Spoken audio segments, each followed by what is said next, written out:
Okay, so have you ever, I don't know, thought about what really gets under your skin? Like, is it the jump scares, the super gross stuff, or is it more subtle? I mean, think about that unsettling feeling of nightmare you can't quite remember, or those whispers of, well, your own anxieties, Yeah. maybe that feeling that the line between what's real and what's not is kind of, well, blurry. Yeah, yeah, I think that's a really interesting point, and that's kind of the space we're diving into today, right? And you've given us the complete works of Edgar Allan Poe. It's like one book, but it's packed with these dark stories and even these beautiful moments, but always with that unsettling feeling, you know? Right. We're not just going to summarize it, Hmm. right? It's more like we're going to dig into those aha moments, the things that still kind of get to us even now. I like that. So think of this as a guided tour through Poe's, dark and twisty world. So we're going to look at his creepy stories, his poems, even his criticisms of, well, pretty much everything. And we're going to see those themes that come up again and again. We'll find those surprising things about his work. And you, our listener, you'll get a much better sense of why Poe still freaks us out and fascinates us, like what he was obsessed with, how he wrote, and even how other writers back then reacted to him. And we're going to do all of this without getting too, I don't know, academic and boring. So let's get started with a story that really throws us right into the deep end. A descent into the maelstrom. Wow, what a way to start, right? I mean, right away you see this old man who's just totally changed. It's only been 3 years since this huge thing happened to him, and it's like, broken him. His hair's white, he's weak, he can't even look over a small cliff without feeling dizzy. It's like Poe's showing us how one really bad thing can just shatter a person. Right, and that cliff he's scared of, that little cliff, it's like 1,500 feet, maybe 1,600, straight down. I mean, even the narrator is freaked out just looking at it, holding onto Then the plans like the wind is going to rip the whole mountain apart. It really sets the stage for how terrifying this maelstrom is going to be. But then he starts telling this story like it's the reason he's so messed up, Yeah. the story of the Muscovy Strom. It's interesting because these three brothers, they weren't just, sailing around and then got caught in a storm. They went to these dangerous waters near the Lofoten Islands on purpose because, well, that's where the best fish were. Bigger fish, more money. Poe calls it a desperate speculation, like they were gambling with their lives to get rich.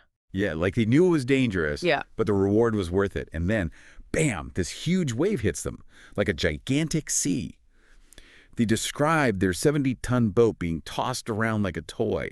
For a second, it's just like, wow, look at that. And then the horror sets in. The plunge down into the wave it's described as this sickening, dizzying feeling, like falling in a dream. But for a split second, at the top of that wave, he sees it, the maelstrom. And it's not the regular Moscow strum, the one they're used to. It's something else entirely, like nature just unleashed. He closes his eyes instinctively, right? Just pure terror. Right, and then they're stuck. They're in these never-ending circles, spinning around and around. He says, hold round and round for perhaps an hour, flying rather than floating. It's like they have zero control, just caught in these massive forces. But then in all this chaos, there's this moment with the water cask that just changes everything. It's brutal, isn't it? His own brother, panicked, tries to rip his hands off the ring he's holding onto, his only lifeline. And even though he knows his brother's just lost it from fear, the feeling of betrayal, the grief, it's so real. And then he makes this cold decision. He knows that together they'll both sink. So he chooses to hold on to the cask because it floats better. It's his best chance. It makes you think, what would I do? I know, and he survives somehow, clinging to this empty cask, finding this weird kind of balance in the maelstrom. He's resilient, he's lucky, but most of all, he wants to live. And we go back to the old man at the beginning, and you see how this one experience has wrecked him for good. So we go from this literal descent into the abyss to something more internal, more psychological, a tale of the ragged mountains. Right, and we meet Mr. Augustus Bedloe. He's young, but there's something about him that just draws the narrator in. He's strange. We don't even know his background, how old he really is. It's mysterious from the start. And then there's this connection between him and the sky, Templeton, who's a mesmerist. Now, mesmerism was this, I don't know, a popular idea back then. Like, there's this magnetic fluid that can, make you healthier, even put you in a trance. And Bedloe, he's super sensitive to it. Over time, Templeton can put him to sleep just like that, just by thinking about it. Bedloe doesn't even know what's happening. Hmm. And the narrator's like, yeah, this is a thing. People have seen it, but it's still pretty wild, right? It's like Poe is messing with us, blurring the lines between what's real and what's suggested. So Bedloe, he doesn't just dream when he's mesmerized. He has this vivid experience, like a past life, or at least a super realistic hallucination. He feels the heat of battle, the arrow hitting his head, even the feeling of his own dead body underneath him. Poe even says, he felt not saw. It's so intense it feels real to Bedloe. Totally. And when he wakes up, it's not just, oh, that was a weird dream. It sticks with him, and it changes how he sees reality. And for you, listening, it makes you wonder, right, how much of what we think is real is just, in our heads. How powerful are our minds? Let's switch gears now and dive into what Poe himself thought about writing, especially poetry. We're going to look at his essays and his ideas. This is where we get into Poe's head, see his artistic vision. He says poetry is the rhythmical creation of beauty, and that's like the key to understanding him. He believes that poetry is all about taste, and it has nothing to do with like being smart or moral or your duty. It's art for art's sake. He didn't think art had to teach you a lesson. And he was not a fan of long poems. He thought that poetry at its core is about this really intense feeling, and that feeling can't last forever. So a long poem just can't keep that up. That's why he loved the short story. It was a better way to do that, to create that feeling. That's right. For Poe, the short story was powerful. He had this idea of a preconceived effect, like every single thing in the story, even the first line, it all has to lead to one specific feeling or idea in the reader. It's all planned out to create a specific response. He was also pretty harsh on the literary critics of his day, especially in America. He called them out for praising American writers just because they were American, not because their work was actually good. He wanted them to be tougher, more honest. He thought American literature should be just as good as any other literature, judged on how good it was, not on patriotism. He also had some interesting thoughts on the tone of poetry. He said that true beauty, when you really experience it, always makes you cry, which for him meant that sadness, melancholy, that was the most real poetic tone. An interesting thought, right? Why does beauty sometimes make us sad? And he uses his famous poem, The Raven, to show how he worked.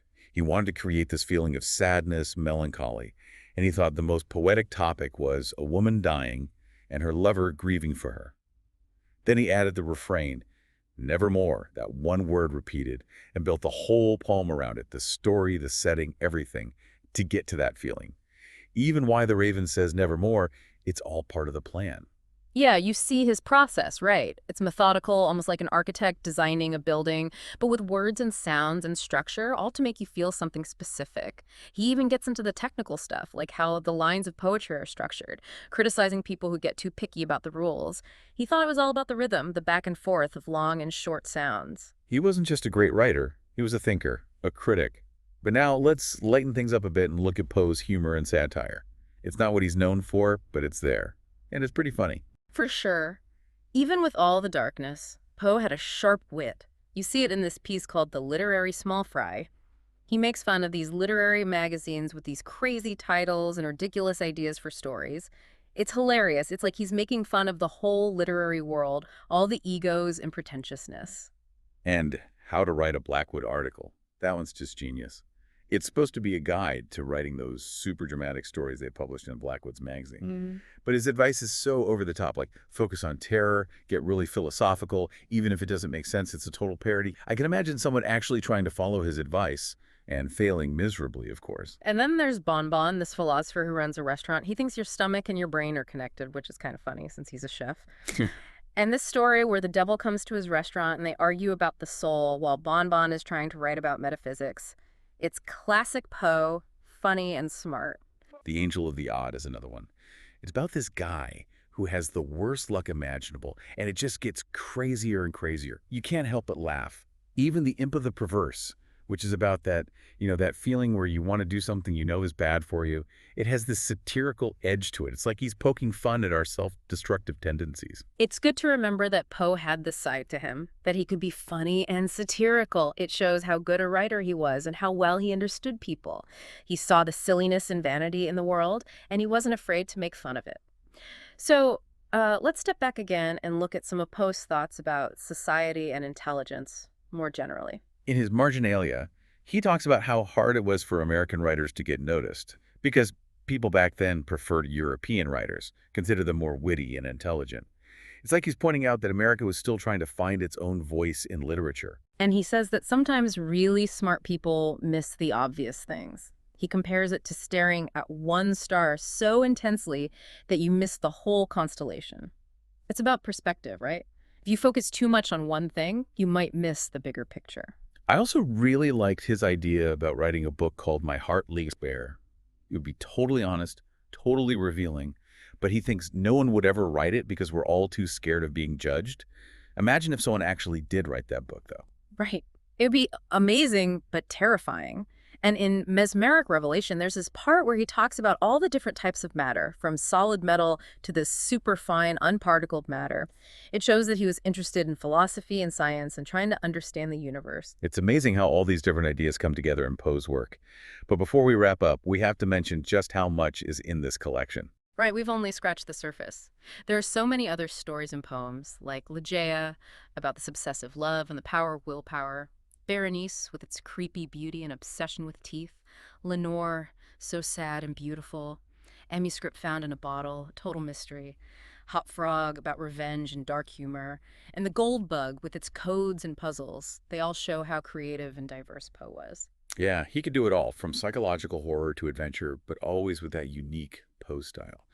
So, as we get ready to finish up, what are some of the biggest things you think our listeners will take away from this deep dive? I think Poe's definition of poetry as creating beauty, as something separate from morals or just being smart, that's really important to understanding him. And his idea about short stories being carefully crafted to have a specific effect, that's also key.